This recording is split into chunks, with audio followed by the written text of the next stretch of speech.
बोल को चुप करवाने की बहुत कोशिश की जा रही है। शुएब शेख साहब को मजबूर किया गया कि वो चंद लोगों को, ख़ास तौर पे 3 लोग हैं और उनमें से को तो वो बहुत ज़्यादा ज़ोर लगाते हैं, मैं नाम नहीं लेता, आप लोगों को आइडिया है, टीवी चैनल से निकाल दें। कम से कम एक को तो फौरी तौर पर टीवी चैनल से आप निकाल दें। और इस वक्त रियासत जिस हुकूमत के कंट्रोल में है वो सहाफ़त को आज़ाद देख नहीं सकती। चैनल्स का भी यही अलमिया है और ये जो सर्वे कंपनीज है इनको भी यही प्रॉब्लम है। आपको पता है वो जो वीडियो है उसके अंदर 15 कट्स हैं। 15 कट्स। वो 15 कट्स इसलिए हैं कि वो बार बार नाम याद करके बोलने पड़ते हैं, बड़े मुश्किल नाम है। बोल का कसूर क्या है? बोल का सिर्फ ये कसूर है कि वो हक और सच के साथ खड़ा है, कि जो हकायक हैं वो लोगों तक पहुँचाने की कोशिश कर रहा है। तो ऐसे माहौल के अंदर मैं समझता हूँ ये हुक्मरान जो हैं, ये जो फाशिस्ट हुक्मरान जो सिर्फ ताकत के नशे के अंदर रियासती मशीनरी को मुखालफिन के खिलाफ इस्तेमाल करें, ये खुद फरेबी का शिकार है। सब्सक्राइब करें और बेल दबाएं ताकि कोई खबर रह न जाए।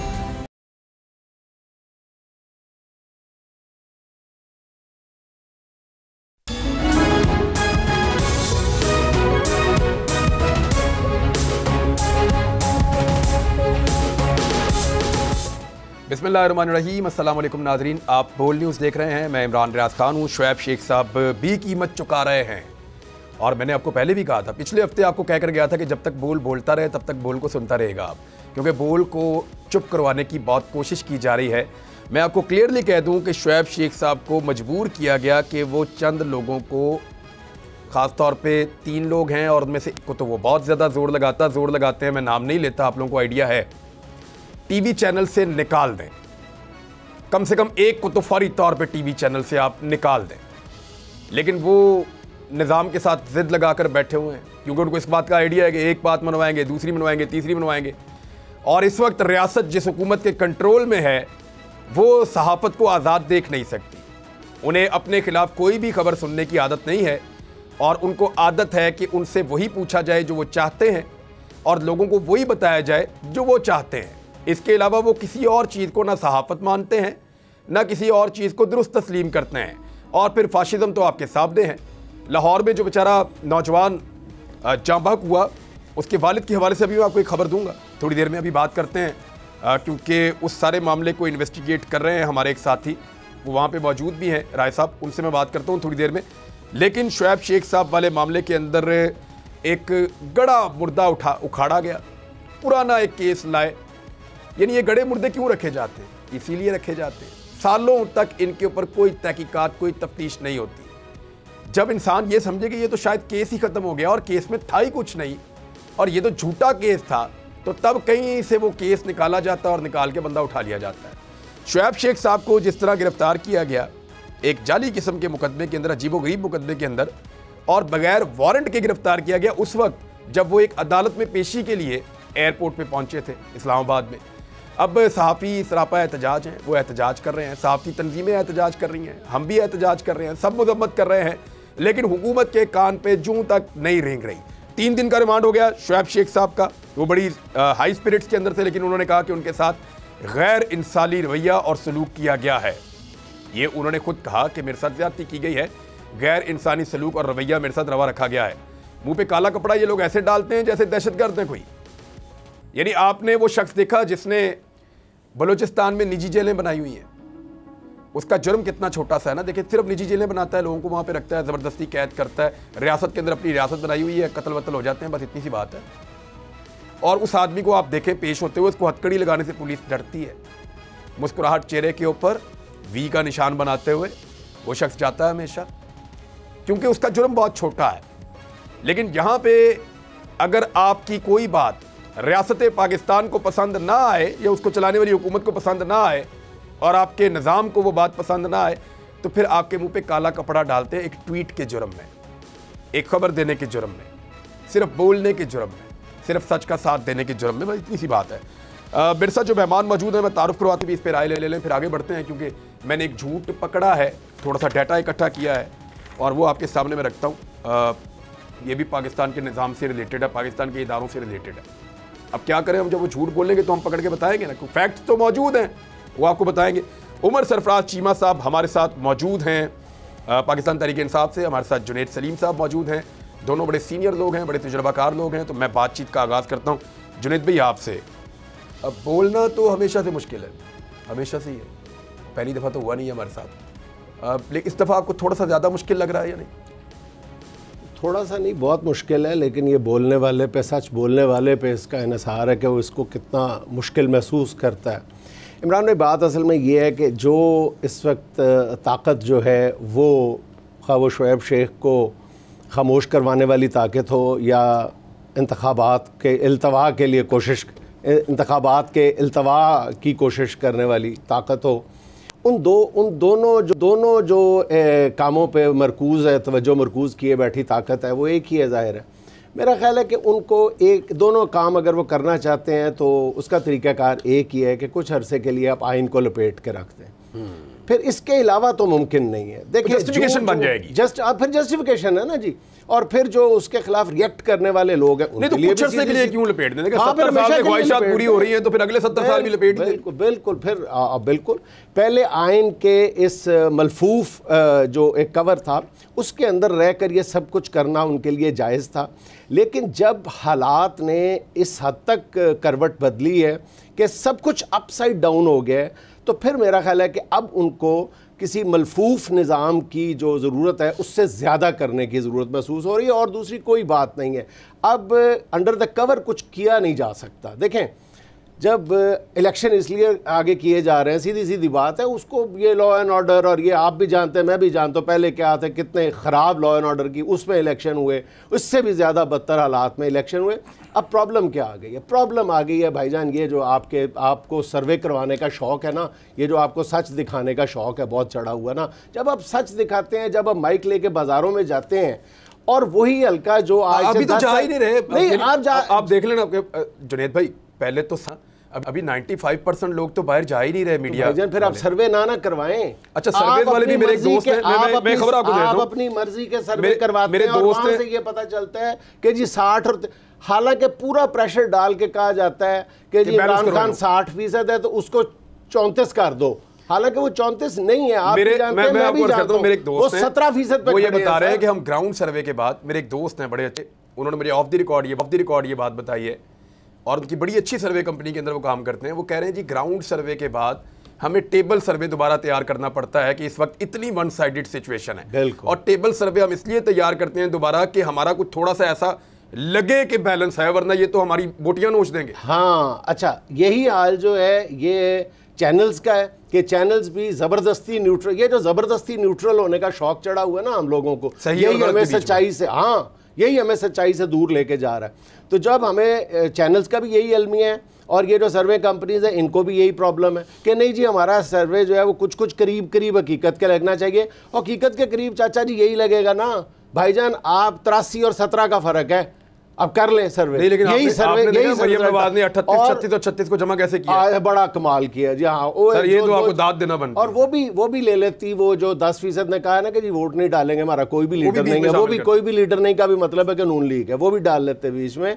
असल वैसे ये तो मैट्रिक पास बच्चे को पता है इस बात का, हाँ कि नहीं। किताबें मरियम नवाज साहब ने पढ़ी हुई हैं उन राइटर्स की जिनके हमने नाम भी नहीं सुने। अच्छा, तुम्हारा जो आज वो मरियम साहबा ने किताबों का नाम लिया ना, ईमान से आप 5 दिन बाद मरियम साहब को किसी जलसे में पूछेगा, मरियम साहब आपने किन किन किताबों का नाम लिया था? अगर उनमें से 2 का नाम भी मरियम साहब बता दें, मेरा नाम। सर आपको पता है वो जो वीडियो है उसके अंदर 15 कट्स हैं।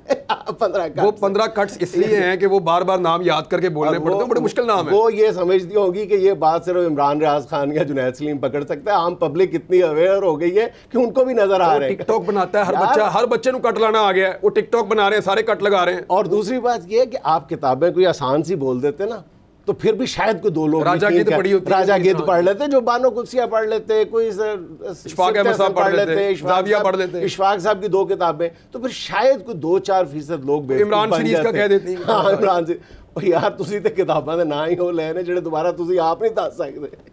विलियम वर्ड्सवर्थ का नाम नहीं लिया, शुक्र है।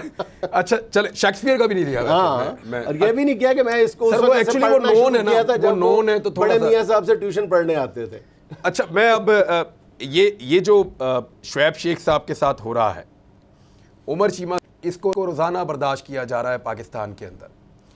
मीडिया के साथ फस्तायत हर दौर में होती है, हर दौर में होती रही है, लेकिन ऐसी कलेक्टिव फस्तायत जिसके अंदर 13 जमातें मिलकर कर रही हों, एस्टेब्लिशमेंट समेत, और मीडिया का एक चंक भी खामोश हो। आज ताज़ा हवा का झोंका तो ये है कि आज मैंने वो मीडिया वाले जिनके आपस में इख्तलाफात भी हैं उन सबको इस्लामाबाद में इकट्ठे होकर आवाज़ उठाते हुए देखा। बड़ी अच्छी बात है। और इसका सेहरा मैं कुछ हद तक कहूँगा समी इब्राहिम साहब को और अफजल भट्ट साहब को इसलिए जाता है कि इन लोगों ने इस्लामाबाद में दोबारा से सहाफ़ियों को इकट्ठा करने का बेड़ा उठाया। उन्होंने कहा अपने अपने इख्तलाफात रखो आप लोग, लेकिन जब एक को मार पड़े तो बाकी सारे आकर बोलो कि ये ज्यादती हो रही है। अफजल भट्ट साहब, राना अजीम साहब ने बिल्कुल, राना अजीम साहब ने, ये सब लोग जो आरिफ हमीद भट्टी साहब ये बात करते हैं, आरिफ हमीद भट्टी साहब, ये सारे काबिल तहसीन है कि उन्होंने एक बार और आज भी ये बात कही है कि अगर एक पे अगर हम इवन लाहौर प्रेस क्लब की बॉडी भी ये कह रही है और अब यहाँ पे भी इंशाल्लाह एहतजाज होगा। उमर चीमा साहब, ये फस्तायत और ये जबर, यानी इस तरह मीडिया की आवाज़ बंद करके अब कुछ अचीव किया जा सकता है इस दौर में जो शुएब शेख साहब के साथ हो रहा है? जी इमरान रियाज, आपने बिल्कुल ठीक कहा कि ये फस्तायत या मीडिया को कंट्रोल करने के लिए दबाव डालने की कोशिश पहले भी होती रही। मैंने बतौर एक सियासी वर्कर 27 साल के अंदर देखा है कि हमने इवन और जी आमरीत के दौर के अंदर भी देखा है कि कोशिशें की, लेकिन जो बदतरीन जुल्म और जबर जो है पिछले 11 माह के अंदर इस 13 जमाती डाकुओं के टोले ने किया है, इसकी मिसाल बिल्कुल तारीख़ में नहीं मिलती। क्योंकि जिस तरीके से जैसा अभी जुनेद साहब भी बात कर रहे थे कि जिस तरह से सच की आवाज़ को दबाने के लिए जो हथकंडे इस्तेमाल किए जा रहे हैं, मतलब इवन लोगों को जान से मारने तक की हद तक चले जाना। आपके सामने अरशद शरीफ के साथ जो कुछ हुआ, आपके साथ खुद जिस तरह से आपके खिलाफ झूठे पर्चे डाल के जो जिस तरह से गैर कानूनी कार्रवाई की गई, दीगर जो एंकर पर्सन के खिलाफ जो हुआ, मीडिया पर्सन के साथ जो कुछ हो रहा है, अभी भी बोल का कसूर क्या है? बोल का सिर्फ ये कसूर है कि वो हक और सच के साथ खड़ा है।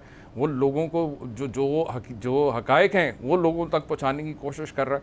तो ऐसे माहौल के अंदर मैं समझता हूँ ये हुक्मरान जो हैं, ये जो फाशिस्ट हुक्मरान जो सिर्फ ताकत के नशे के अंदर रियासती मशीनरी को मुखालफिन के ख़िलाफ़ इस्तेमाल करें, ये खुद फरेबी का शिकार हैं। ये समझते हैं कि इस तरह की आज जो है कोई 80 की 70-80 की दिहाई नहीं है। आज 2023 के अंदर बैठे हैं। आज जो है डिजिटल मीडिया का दौर है। आज खाली सिर्फ जो है चैनल्स को बंद कर लेने से या एंकर पर्सन के ऊपर दबाव डाल लेने से या कुछ चैनल्स को जो है लालच दे के अपना हमनमा बना लेने से जो है हकीकत को छुपाया नहीं जा सकता। आज आपने भी आपने भी कहा कि आज तो जो बच्चा जो है वो सोशल मीडिया के ऊपर जो है चीज़ों को इस्तेमाल कर रहा है, एक्सेस है सबका। तो इस इंफॉर्मेशन टेक्नोलॉजी के दौर के अंदर इस किस्म की अहमकाना हरकतों से ये सिर्फ अपने आप को एक्सपोज करने, ना सिर्फ अपने आप को बल्कि अपने साथ बाकी जो दीगर इदारे हैं जो जिस तरह से वो खामोश बैठे हैं, क्योंकि उनकी खामोशी से भी यही लगता है या तो उन इदारों में बैठे हुए लोग जो हैं या तो बुज़दिल हैं या फिर वो भी शरीके जुर्म हैं। क्योंकि जिस तरह से जो आइन और कानून की धज्जियाँ उड़ाई जा रही हैं पिछले 11 माह के अंदर, चाहे वो सियासी मुखालफिन हो, चाहे वो मीडिया के लोग हों, चाहे वो एक चीज और भी हो रही है खिलाफ जिस तरह से ये कार्रवाई इनको कल ख्वाजा आसिफ साहब ने एक स्टेटमेंट दिया। आपने जो जिक्र किया जो परसों यहाँ लाहौर के अंदर जो इन्होंने मकबूजा कश्मीर का जो मंजर यहाँ पे पेश किया है, ऐसे माहौल के अंदर उसके बाद फिर जो है जिस तरह से खामोशी इख्तियार की गई इदारों की जानिब से, अदलिया की जानिब से, वो इंतहाई बल्कि कवर अप ऑपरेशन इस वक्त चल रहा है। मैं उस पर राय साहब से भी बात करता हूँ। राय साहब को मिलाएं यार साथ में, मैं उनसे ज़रा इसके बारे में जानना चाहूँगा। मुझे सर एक और चीज़, ये जिस तरीके से चीज़ों को कवर अप किया जाता है, यानी इमरान खान साहब के ऊपर हमला हुआ, उसको कवर अप किया गया। अरशद शरीफ की FIR सरकार ने अपनी मुद्दत में दर्ज कर ली। जितनी भी चीज़ें होती हैं उनको मैनेज कर लेते हैं। अभी ये जो बच्चा जो ज़िले शाह जो था नौजवान, इसके साथ जो हुआ, उसके बाद जिस तरह पुलिस ने FIR उजलत में काटी, यानी चीज़ों को कवर अप करने का सिलसिला अभी तक जारी है। और उनके वालिद के हवाले से कुछ न्यूज़ है, थोड़ी देर पहले रिपोर्ट की थी राय साकिब खरल साहब ने, उनसे हम रब्ता करते हैं, उनसे हम जानने की कोशिश करते हैं कि अब सूरत-ए-हाल क्या है।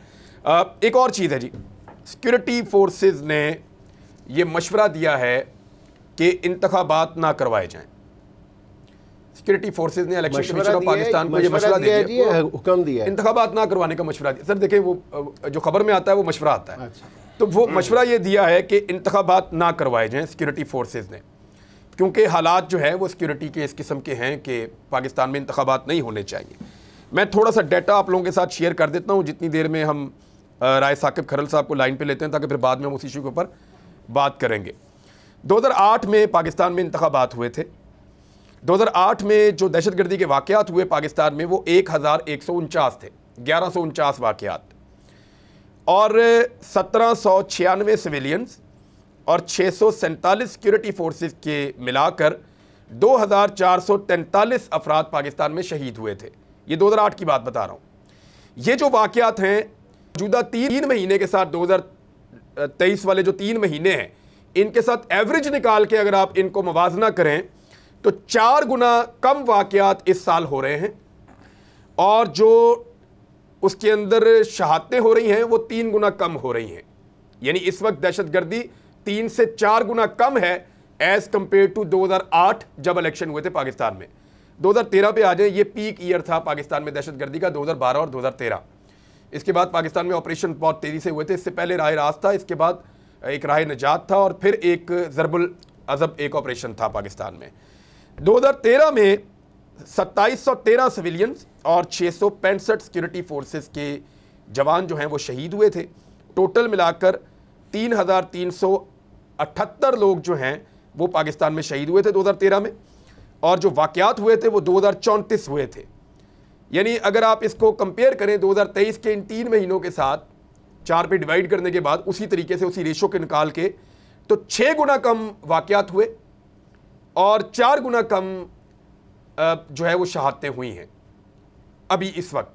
यानी 2013 की निस्बत और 2008 की निस्बत पाकिस्तान में दहशतगर्दी 3 से 4 गुना और दूसरे में 4 से 6 गुना कम हुई है पाकिस्तान के अंदर। अब दहशतगर्दी बढ़ी कैसे है? देखें, 2013 के बाद लगातार दहशतगर्दी नीचे जा रही थी। जब से पाकिस्तान के अंदर रिजीम चेंज ऑपरेशन हुआ उसके बाद से पाकिस्तान में दहशतगर्दी डबल हुई, लेकिन ये डबल हुई दहशतगर्दी भी उस वक्त की दहशतगर्दी से 6 गुना 4 गुना कम है। अगर 2013 में 6 गुना ज़्यादा दहशतगर्दी के साथ इलेक्शन हो सकते हैं तो 2023 में क्यों नहीं हो सकते? अगर 2008 में 4 गुना ज़्यादा दहशतगर्दी के साथ इलेक्शन हो सकते हैं तो 2023 में क्यों नहीं हो सकते? तो इसके ऊपर बात करते हैं। राय साकिब खरल साहब हमारे साथ मौजूद हैं। राय साहब, आपका मैंने थोड़ी देर पहले खबर भी आपकी मैंने पढ़ी। मुझे एग्जैक्टली सिचुएशन बताएं कि जो बच्चे के वालिद हैं ज़िले शाह के, वो इस वक्त किस स्टेट ऑफ माइंड में हैं, उनके साथ कौन लोग मौजूद हैं और उनकी एक्टिविटीज़, यानी वो इस वक्त तो बहुत दुख में हैं, तकलीफ़ में हैं, लेकिन क्या उनको ट्रैप किया जा रहा है, उनको क्या प्रेशराइज किया जा रहा है, क्या फील ले रहे हैं आप? अच्छा इमरान जी, इसमें हम लोग ऑब्वियसली कल से सारे जो लाहौर के जर्नलिस्ट इस स्टोरी के ऊपर काम कर रहे थे। रात को हमें कुछ इत्तलात मिल गई थी कि मुस्लिम लीग नून के कुछ लोग उनसे राब्ते में और उनकी फैमिली के अंदर, ज़िले शाह मरहूम की फैमिली के अंदर कुछ कारकुनान, कुछ वर्कर्स या कुछ वोटर्स मुस्लिम लीग नून के भी हैं और यही वजह है कि वो लाहौर की लीडरशिप से उनके थ्रू ज़िले शाह के वालिद से राब्ते में थे। उसके बाद सुबह एक दफा ज़िले शाह के वालिद जो है वो कैंट कचहरी में गए अपने कुछ फैमिली मेंबर्स के साथ, और ILF के जो लोग वहाँ पर मौजूद थे उन्होंने मुझे कंफर्म किया कि जी SHO असद अब्बास साहब उनके साथ थे और वो कैंट कचहरी गए। वहाँ पर बयान देने की लेकिन बयान नहीं हो सका जुमे के टाइम की वजह से, कि जुमा था उस टाइम पे और अवेलेबल भी हो गए, उस टाइम पर बयान नहीं हो सका और ज़िले शाह के वालिद वापस आ गए घर पे। जब घर पे आए हैं तो आज ही कुल थे और आज उन कुलों के अंदर ज़िले शाह के अपने वालिद ने शिरकत नहीं की है और अपनी ही गली के अंदर एक रिलेटिव है उनके घर में मौजूद है। उसके बाद हमारे बहुत से रिपोर्टर्स, मैं खुद भी रास्ते में था उस टाइम पे, उनके घर की जानिब जा रहा था, बहुत से रिपोर्टर्स हमारे लाहौर के जो हैं वो उनके घर के बाहर मौजूद रहे, बार बार रिक्वेस्ट करते रहे कि खबरें आ रही हैं कि आपको इगवा किया जा गया था, आपके ऊपर बहुत प्रेशर है कि आप अपना बयान वापस लें या अपना बयान बदलें या कोई सुलह का रास्ता निकालें। तो उन्होंने एट वंस कह दिया कि हमें भी किसी से कोई बात नहीं करनी।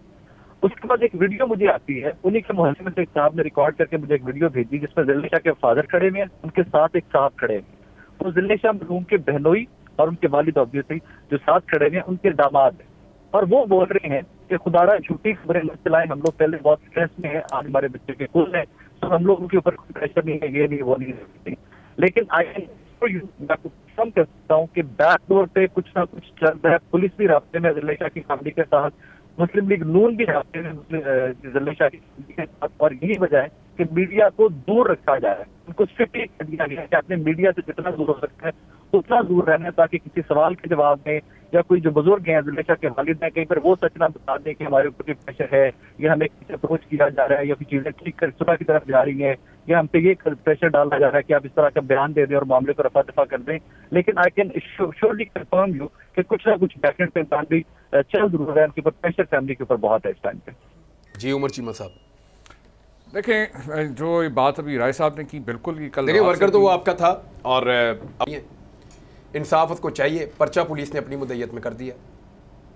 मैंने आपसे वही कहा ना, अब उसके वालिद अगर ये कहते हैं कि इमरान खान ने उसको मरवाया तो फिर देखिए मैंने आपसे वही कहा ना, ये टिपिकल तरीका वारदात है पुलिस का। आपके इससे पहले भी आपको याद है 3 नवंबर को जब इमरान खान साहब पे हमला हुआ तो किस तरीके से जो है पुलिस ने अपनी मदियत में पर्चा काट के सारी मामले को कॉम्प्लिकेट कर दिया। अभी भी यही हुआ है कि बजाय इसके कि उसके लवाकिन के दरख्वास्त पे पर्चा काटने के उल्टा इमरान खान साहब और हमारी दूसरी क़यादत पे पर्चा काट दिया गया। उसके बाद फिर कल रात से हमारी ILF के जो मेंबरान हैं उनकी ये खबर थी कि इनके ऊपर दबाव भी डाला जा रहा है और पुलिस की जाने से भी ये पुलिस के हक़ में जो बयान लेने की कोशिश की जा रही है, ये फस्तायत का ये मुजाहरा है और लोगों को पहले खौफ और जो है तशद्दुद से जो है लोगों को जो है नहीं, उनके वालिद तो गई नहीं है उसके बाद ना उनके वालिद तो गई हैं ना उनके वालिद जाए वो कुआ पे मौजूद थे।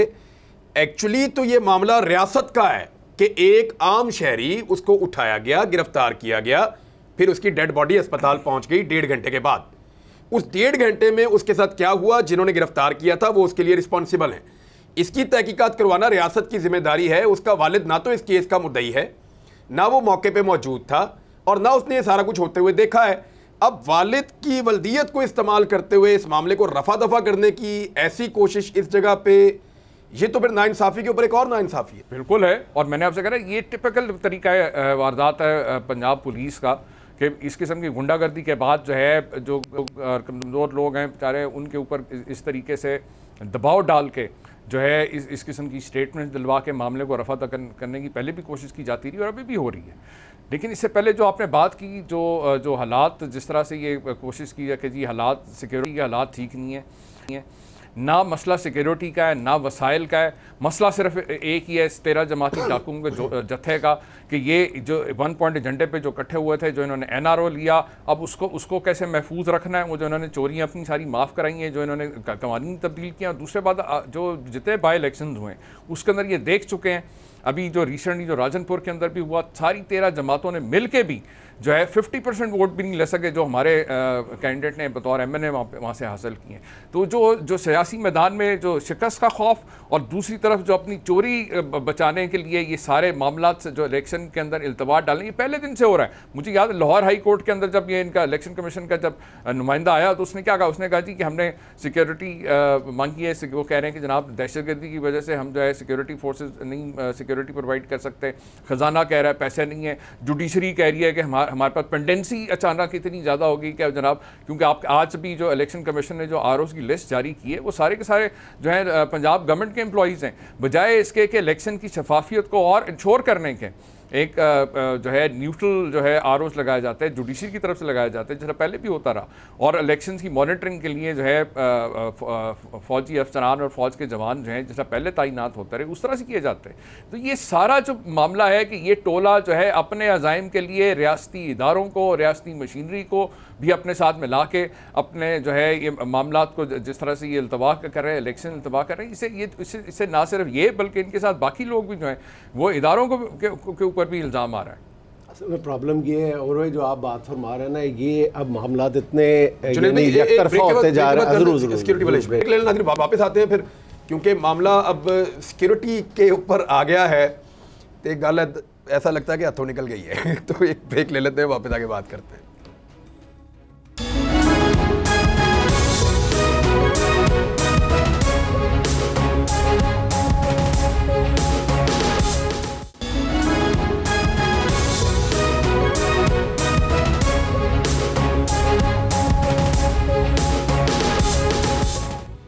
वेलकम बैक नादरीन। जी जुनैद सलीम साहब, ये जो डाटा मैंने आपके सामने रखा कि 2013 में 5 से 6 गुना ज़्यादा दहशतगर्दी और 2008 में 3 से 4 गुना ज़्यादा दहशतगर्दी, और अभी जो है वो दहशतगर्दी गो के बड़ी है पिछले चंद सालों की निस्बत, लेकिन 2013 और 8 के मुकाबले में तो बहुत ही कम है।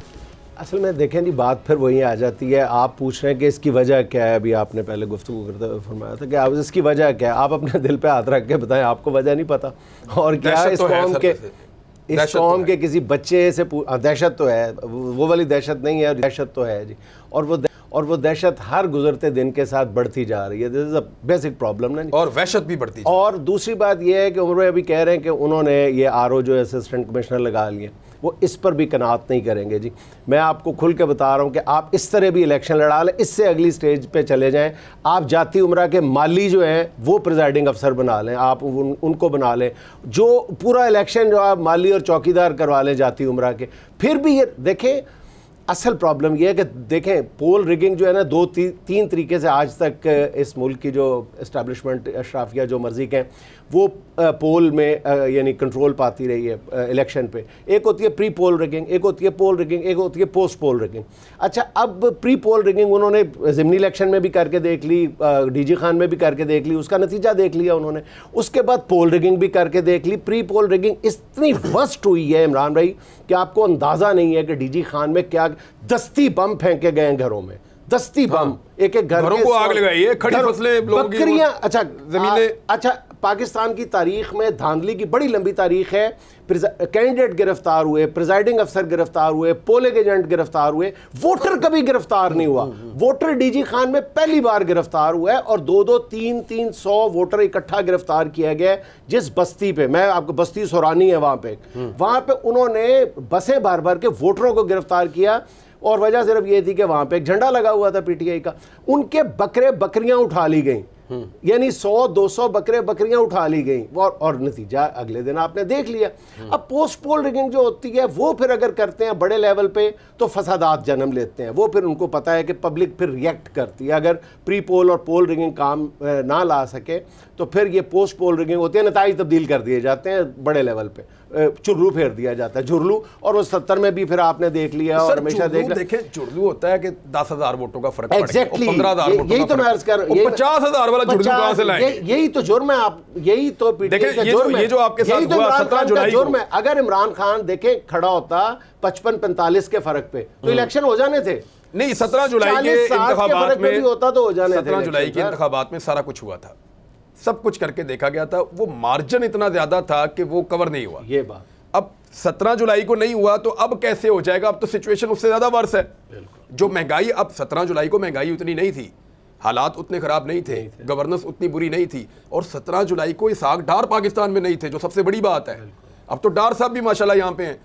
तो चीमा साहब, आप फिर इलेक्शन कैसे लेंगे? अब बिल्कुल वैसे ही जिस तरह से हमने 17 जुलाई को और अभी जिस तरह राजनपुर का मामला है उसको हम काउंटर करेंगे कि मैक्सिमम लोग जो हैं टर्न आउट हो, ताकि इनकी जितने भी ये ओछे हथकंडे हैं इसको जो है काउंटर किया जा सके। जबकि दूसरी तरफ आपके सामने कि ये आए रोज़ कोई ना कोई नया बहाना ढूंढ लेते हैं। अब जैसा अभी आपने कहा कि जी सिक्योरिटी के हालात ऐसे नहीं हैं। अभी 2 दिन पहले जो है इलेक्शन कमीशन कह रहा था कि हमें पैसे नहीं दे रहा जो है महकमा ख़जाना जो है, और आज जिस तरह कहा गया कि जुडिशरी ने भी माजरत कर ली है, इसलिए हमें जो है डिस्ट्रिक्ट एडमिनिस्ट्रेशन के, तो ये तमाम हरबे आपको याद है पंजाब के अंदर उस वक्त हमदा शहबाज को इन्होंने ज़बरदस्ती गैर आईनी तौर पर CM की कुर्सी पर बिठाया हुआ था जब 17 जुलाई का इलेक्शन हुआ। तो ऊपर उसके अब्बा जी वज़ीर आज़म बैठे हुए थे, यानी वफाकी और सूबाई हुकूमत के पास तमाम इख्तियारात हैं। आज तो निगरान हुकूमत है जिसकी जिम्मेदारी है कि वो गैर जानिबदाना तौर के ऊपर जो है इलेक्शन की फ्री फेयरनेस को जो है इंश्योर करें। अब कैंपेन कैसे चलाएंगे? मुझे एक मिनट, जिस दिन इमरान खान कहते हैं मैंने आज घर से बाहर निकलना, कोई नया कट्टा खुल जाता है और कंटेनर आपको पता है लाहौर में जगह जगह रखे हुए हैं आपके लिए उन्होंने सजा के, और उनको किसी वक्त भी एक्टिवेट किया जा सकता है। मैं जानना वैसे सहाफ़ियों की हुकूमत है, हमें शर्मिंदगी और बहुत ज़्यादा होती है, बल्कि इतनी शर्मिंदगी होती है। सहाफ़ियों की हुकूमत है, माफी चाहता हूं की बात काट रहा हूं, उन सहाफ़ियों की हुकूमत है जो गला फाड़ फाड़ के सारी जिंदगी इंसानी हकूक और जमहूरियत और इंसानी हकूक, और वो ऐसा एक्सपोज हुआ, क्या नाम है उसका, आमिर मीर, वो ऐसा एक्सपोज हुआ एक टीवी शो के अंदर कि उसके अंदर वो ऐसा लग रहा था कि मरियम नवाज से ज्यादा उसको इमरान खान पे गुस्सा है, बिल्कुल, और उसको नवाज शरीफ से भी ज्यादा इमरान खान पे गुस्सा है, वो जातियात पे लग रहा था। तो एक ऐसा आदमी इलेक्शन कमीशन को सोचना चाहिए कि वो कैसे हो सकता है एक निगरान सेटअप का हिस्सा। जब मोहसिन नकवी ने तो चले कुछ ना कुछ करके अपने आप को कवर किया हुआ, लेकिन ये हरकतें जो हो रही हैं, मार धाड़, जिस किस्म की चीज़ें हो रही हैं, इनका जवाब तो देना पड़ेगा। वो बेचारा एक मलंग आदमी था, उसकी FIR सिर्फ यहाँ ज़मीन पे नहीं कटी। असल बात ये वो फकीर आदमी की FIR कहीं और भी कट गई है। एग्जैक्टली इमरान भाई, यही मैं आपसे बात करना चाह रहा था कि देखें, ये जो मर्जी कर लें, उसके वालिद साहब को गिरफ्तार कर लें, बयान दे दें, जो मर्जी कर लें सर, और पता नहीं किसका। एक तो मैं बिल्कुल ईमान की हद तक मुझे इस बात का यकीन है और बिल्कुल मैं गैर जज्बातियत के साथ ये आपकी खिदमत में सीधा जैसा कि सर दोनों अरशद शरीफ शहीद का खून कभी नहीं छुपेगा। लोग कहते हैं कि जी वो ये हो जाएगा, वो हो जाएगा। आपने अरशद भाई की जमीन की आपने अरशद भाई फाड़ के बोलेगा। आपने अरशद भाई की मुस्कुराहट देखी? और मैं उसमें आपको एक चीज दिखाई देती होगी कि ये नहायत सादा तबीयत का और शर्मीला इंसान।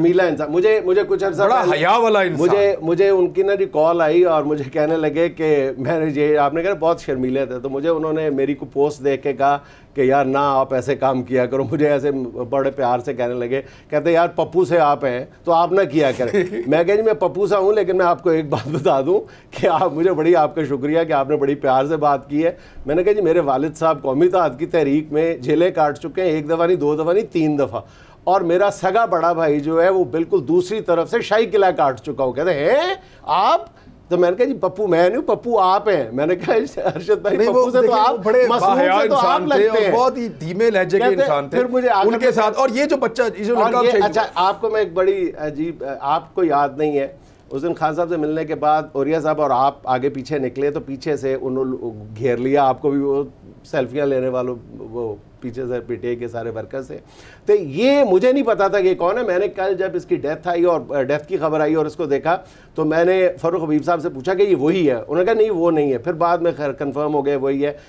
इमरान भाई इस बच्चे ने मुझे पहले ना मेरी गाड़ी में से मुझे बाहर शीशे समेत ना मुझे बाहर निकाले बगैर वो सेल्फी ली और फिर कहने लगा जुनैद भाई ज़रा रुकना ज़रा, और ये करीब से जाके हलवा लेके आया, हलवे की खाली प्लेट, उसमें चम्मच नहीं था। अच्छा वो बहुत मौत था वहाँ पे, तो मैं शीशा नीचे करने से डर रहा था तो मैंने ऊपर ही शीशा रखा। तो इसको इतनी बेचारा मुझे ना उस शीशे में से हलवा खिलाने की कोशिश कर रहा था और वो शीशा बहुत ही सीधा था, इतना प्यारा। अब ये मासूम रूह जो है इसकी बिल्कुल आप हर वक्त बातें करता था, हर वक्त बातें करता था, किसी ना किसी को घेर के बैठा होता था। इसके कत्ल पे पर्दा डालने वाले जो हैं वो अपने करतूतों पे पर्दा डाल सकेंगे कभी? अच्छा मैं इसको जानता हूँ कोई 20 साल से, क्योंकि जहाँ अब्दाली चौक पे हम बैठते थे वहाँ पे ये डायलॉग सुनाने आता था फिल्म के, और ये इसी तरह चलता था, ऐसे ही डायलॉग सुनाता था। और मुझे जो कवि इम्कान है ना वो ये है कि वो इसको मारते होंगे और ये और डायलॉग बोलता होगा, वो इसको मारते होंगे और ये और बोलता होगा और उन्हें लगा होगा कि शायद ये अकड़ रहा है हमसे, हालांकि वो बिल्कुल मासूम था। मैं सर बाहर कैसे निकलेंगे आप चीमा साहब? बिल्कुल खान साहब को कैसे निकालेंगे बाहर, कैसे करेंगे? आपके सामने अभी अदालत ने जो सेक्शन 144 लगाया वो तो खैर खुद ही कल ख़त्म कर दिया क्यों, और उससे बड़ा वाज़ेह चीज़ साबित होगी कि ये सेक्शन 144 लगाने का मकसद ही सिर्फ ये था कि तहरीक इंसाफ को सियासी सरगर्मी से रोका जाए, और सारा फोकस जो था उस दिन आपके सामने कि सिर्फ ज़मान पाक के इर्द गिर्द था। सेक्शन 144 पूरे लाहौर में लगा हुआ था, लेकिन सारा पुलिस की पूरी नफरी और पूरा जो था फोकस ही सिर्फ ये था कि ऐसा माहौल पैदा किया जाए, फसाइयत का मुजाहरा किया जाए कि PTI के वर्कर्स को, कायदीन को दबाव में ला के खौफ डाला जाए। लेकिन इसके बरक्स आपके सामने कि मैं समझता हूँ सिर्फ तहरीक इंसाफ ही नहीं, पाकिस्तान के तमाम नौजवान, हर पाकिस्तानी जो है वो इस जुल्म के ख़िलाफ़ अब खड़ा हो गया, और अब किसी तौर पे भी इस हकीकी आज़ादी की जदोजहद में इमरान खान के साथ लोग खड़े और पीछे हटने वाले बिल्कुल नहीं है। जी समझते उल्टा बल्कि जो है इन्होंने खुद अपने लिए जो है गड़ा खोद दिया। मेरा ख्याल आइंदा हुकूमत को इतने तकल्लुफ़ करने की ज़रूरत नहीं है। 144 लगाएं या कुछ और लगाया करें, कह दिया करें कि उस वक्त से उस वक्त तक जब तक PTI का पहला कारकुन घर से निकले और फिर शाम को घर चला जाए उस वक्त तक 144 है। ऐसे खाम का कवर अप करने की कोशिश करनी पड़ती है। सीधा लेवल प्लेइंग फील्ड तो होगी नहीं, और लेवल प्लेइंग फील्ड जो है वो कभी हुई भी नहीं। शरीफ खानदान को हमेशा से, बेनज़ीर भुट्टो साहब हैं कि इनको हमेशा से सहूलियात ज़्यादा दी गई हैं, ये हमेशा से लाडले रहे हैं, सिस्टम के साइंटिस्ट हैं ये एतज़ाज़ हसन साहब बताते रहे हैं, और तमाम सिस्टम इनके लिए काम करता है, शरीफ खानदान के लिए हमेशा से कहा गया है। बहरहाल सिस्टम अपना रंग दिखा रहा है, और जैसे इन्होंने हर दौर में हर उस मीडिया की आवाज़ को बंद किया है, वैसे ही आज शुएब शेख भी बंद है। लेकिन कब तक? शुएब शेख बाहर तो आ ही जाएंगे और हम बोलना बंद नहीं करेंगे। आप जो मर्ज़ी करते रहें, लेकिन आप अपने आप को एक्सपोज करते चले जाएंगे। आप ज़्यादा नंगे दिख रहे हैं। अब तक के लिए इतना ही, मुलाकात होती है कल। अल्लाह हाफ़िज़।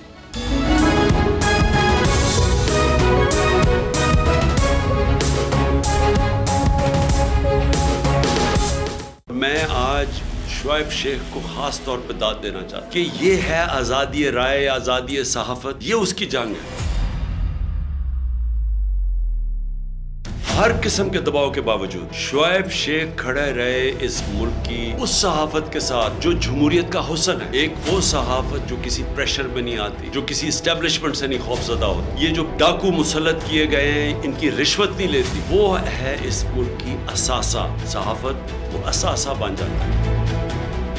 सिर्फ शुएब शेख को आज जेल में इसलिए डाला है कि उसको ये कहा गया था कि इमरान खान और पीटीआई की कवरेज ना करें। मैं पाकिस्तानियों की तरफ से शुएब शेख आपको और बोल चैनल कहता हूँ, हम आपके साथ खड़े हैं और इंशाल्लाह आप सब्र करें। ये अंधेरा, ये जो अंधेरी रात है, ये ज़्यादा तैयार नहीं है। मुझे नज़र आ रहा है कि इंशाल्लाह अच्छा वक्त आने वाला है।